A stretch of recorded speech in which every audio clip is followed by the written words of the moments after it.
Hello everyone and welcome back to our new video.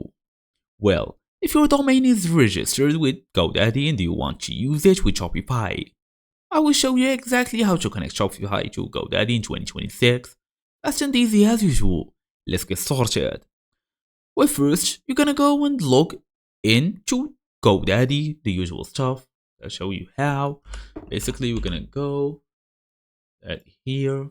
We're gonna go through the main website, look for your domain name or whatsoever, then go all the way to my products. It depends on your language as well. It's mes produits for French language. Mes produits.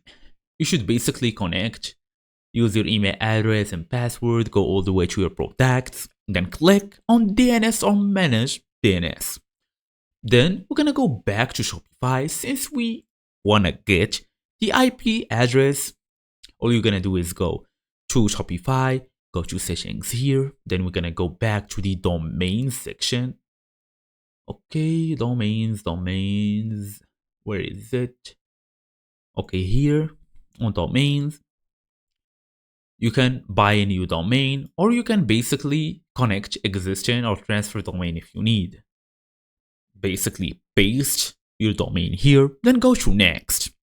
It's time now to edit the CNAME record.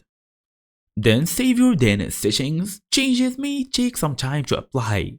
Then verify the domain in Shopify. Return and complete verification. You should also avoid using GoDaddy forwarding with Shopify. Enable also the HTTPS after domain verification. That's the main idea. Thank you all for watching and I will see you in the next video.